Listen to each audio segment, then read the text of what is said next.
ये मेरी वो फेवरेट जगह है जहाँ पे वास्तविकता में मेरे को सबसे ज़्यादा विचार आता है। मतलब यहाँ बैठ के ऐसा लगता है पूरी दुनिया में क्रांति ला सकते हैं।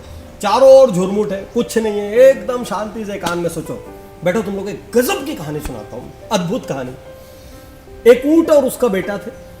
तो वो बेटा एक दिन अपने पिताजी कहता है, पिताजी मेरे मन में बहुत सारे सवाल है, आप इसका जवाब दे सकते हैं क्या?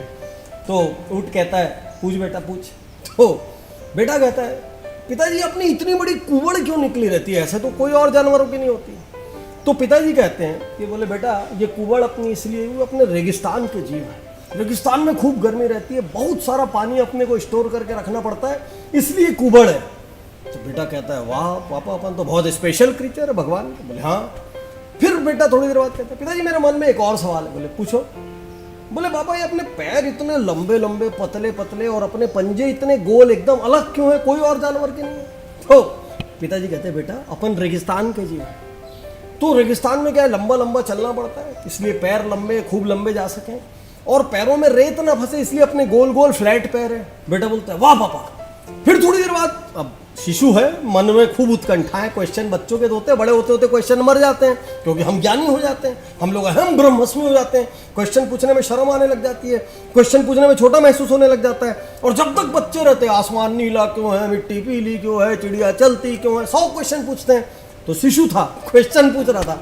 फिर लास्ट क्वेश्चन पूछता है, बोले बाबा एक आखिरी क्वेश्चन पूछो।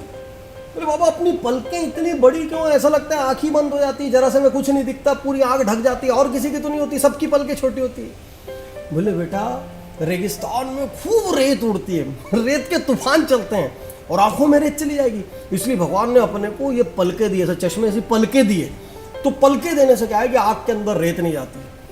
अब बच्चा ऐसा चिंतन करता है, अरे बैठो ना यार, पूरी कहानी सुन के जाओ, गजब की कहानी है। तो बच्चा ऐसा बैठ के चिंतन कर रहा है, चिंतन। अचानक कहता है, पापा मेरे को एक बात समझ में आई, जब हमारी पीठ में कुबड़ पानी भरने के लिए रेगिस्तान के लिए, जब हमारे पैर लंबे पंजे गोल है रेगिस्तान के लिए, जब हमारी पलकें इतनी बड़ी बड़ी रेगिस्तान के लिए, तो मैं और आप जू में बैठ के कर क्या रहे हैं? तो उसके पिताजी जवाब देते हैं, बेटा बात समझ ले, कोई भी स्ट्रेंथ तभी काम आती है जब वो सही जगह पर हो, नहीं तो कोई भी स्ट्रेंथ, कोई भी प्रतिभा किसी काम की नहीं होती। ये कहानी से ना हर घर में बैठे आदमी की नींद उड़ जानी चाहिए, हर उस युवा की नींद उड़ जानी चाहिए जिसके आंख में कोई सपने है। आज मैं आपसे कहना चाहता हूँ, आप में कितनी भी प्रतिभा क्यों नहीं हो, उसका कोई मोल नहीं है यदि आप सही जगह पर नहीं। आप कितना भी अच्छा गाते क्यों ना हो, कितना भी अच्छा बजाते क्यों ना हो, कितना भी अच्छा दौड़ते भागते खेलते क्यों ना हो, यदि आप अपने आप को सही प्लेटफॉर्म पे ले जाके प्रेजेंट नहीं करेंगे, कोई फायदा नहीं। अरे सैकड़ों पिक्चरों की रीलें बंद हो गई जी, बनी पिक्चर ही रिलीज नहीं हुई, किसी को पता ही नहीं चला कि उस पिक्चर में कितना दम था। कितनी पुस्तकें आधी लिखी हुई छूट गई, बड़े बड़े लेखकों के घर में पुस्तकें बाजार में नहीं आई, तो बेस्ट सेलर कैसे बनेगी? आज मैं आपसे कहना चाहता हूँ, प्रतिभा का मोल तभी है जब वो सही प्लेटफॉर्म पर पहुंचे। और सही प्लेटफॉर्म पहुंचने के लिए चाहे अपना राज्य छोड़ना पड़े, अपना शहर छोड़ना पड़े, अपना घर छोड़ना पड़े, अपने परिवार को छोड़ना पड़े, अपना कंफर्ट जोन छोड़ना पड़े। याद रखो, सबको कह रहा हूं तुम लोग, अपना कंफर्ट जोन छोड़ना पड़े, सब कुछ छोड़ना पड़ता है।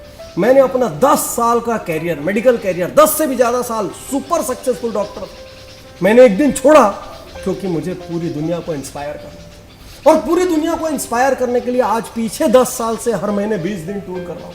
यदि मैं ये सोचूंगा कि 20 दिन टूर करने से मेरी सेहत खराब हो जाएगी, मेरे परिवार का क्या होगा, तो क्या मेरा दुनिया को इंस्पायर करने का सपना पूरा होगा? याद रखो, घर बैठे किसी को सफलता नहीं मिलती, और मिलती ना तो क्षणिक होती है, हाथ से चली जाती है। औसत लोगों से कभी सलाह मत करना, क्योंकि प्रतिभा का मूल्यांकन सही आदमी कर पाता है, हीरे का मूल्यांकन जौहरी कर पाता है। यदि आप अपने औसत लोगों से, आसपास के औसत लोगों से बड़े सपनों की सलाह लोगे ना, वहीं का वहीं आपका सपना वो खत्म कर देगा। यदि सपने की भी सलाह लेना है तो उससे लेना, या तो जो बहुत बड़ा अचीवर हो, या जिसने कम से कम अचीवर बनने के लिए सैकड़ों हजारों बार ट्राई किया। आज मैं आपसे कहना चाहता हूं, जितने लोग घरों में बैठकर बहाने बना रहे हैं और सपने देख रहे हैं साथ में, आप कुछ नहीं कर रहे हैं, अपने आप को बेवकूफ बना रहे हैं। जब जब आप किसी और को बेवकूफ बनाते हैं, और ये सॉरी जब जब आप दूसरों को बेवकूफ बना के सोचते ना, बेवकूफ बना दिया, आप किसी और को नहीं बनाते, अपने आप को बेवकूफ बनाते, अपनी किस्मत को, अपने भाग्य को, अपनी डेस्टिनी को, अपने फ्यूचर को बेवकूफ बनाते। फ्यूचर क्या होता है भाई? फ्यूचर क्या पेड़ में लगाए कि ये पेड़ का कोई फल है क्या, ये फ्यूचर तोड़ ले ऐसे है। ये तो देखो सूखी डंगाल थी बाहर आ गई, कोई फल है क्या तोड़ ले। सच में फ्यूचर क्या है, कभी सोचा है आपने? अरे जो आप हर दिन करते हो उससे हफ्ता बनता है, जो हफ्ते हफ्ते करते हो उससे महीना बनता है, जो महीने महीने करते हो उससे साल बनता है। हर दिन के एक्शन से आप फ्यूचर को क्रिएट करते हैं, और यदि आप उस एक्शन के लिए पीछे आग लगाने को तैयार नहीं है ना, तो कुछ हासिल नहीं होगा। एक रॉकेट भी ऊंचा तब जाता है जब उसके पीछे आग लगती है, नीचे आग लगती है। जब आपकी सीटें आपको परेशान करने लग जाए, घर के बिस्तर गद्दे आपको परेशान करने लग जाए, आधा घंटा बैठना, गॉसिप करना, टाइम वेस्ट करना आपको परेशान करने लग जाए, उस दिन समझना सफलता शुरू हुई है। नहीं तो बैठ के बहाने बनाते रहो, कभी माँ बाप को कोसते रहो, कभी समाज को कोसते रहो, कभी शहर को कोसते रहो, कभी आरक्षण को कोसते रहो, कभी कोरोना को कोसते रहो, कभी मौसम को कोसते रहो। आपके पास एक से एक बहाने निकलते रहेंगे, क्योंकि आप तो बहाना बनाने में एक्सपर्ट हो ना। और आपने वैसे ही 5-10 दोस्त भी ढूंढ लिए होंगे जो वही बहाना बनाने में आपका साथ देते हैं, क्योंकि ऐसे लोगों का तो कुनबा बहुत जल्दी बड़ा हो जाता है। साथ देंगे वो आपका, और आपको लगेगा यही सच है। और आप ही के बीच में कुछ लोग सब कुछ त्यागेंगे, सारा कंफर्ट त्यागेंगे, सारा आराम त्यागेंगे, और अचीव करते चले जाएंगे। याद रखिए, ऊंट ने जो अपने बच्चे को समझाया, कोई भी स्ट्रेंथ की वैल्यू तब है, कोई भी प्रतिभा की वैल्यू तब है जब वो सही जगह पहुंचे। सही जगह पहुंचने के लिए अपनी जान झोंकने को तैयार होइए, तब जाके सफलता की बात करिए। नहीं तो चुपचाप स्वीकार कर लीजिए, मैं औसत होने के लिए पैदा हुआ हूं, और औसत ही मरूंगा, मैं भीड़ हूं, और मेरे को जाने के बाद कोई याद नहीं करेगा। मैं तैयार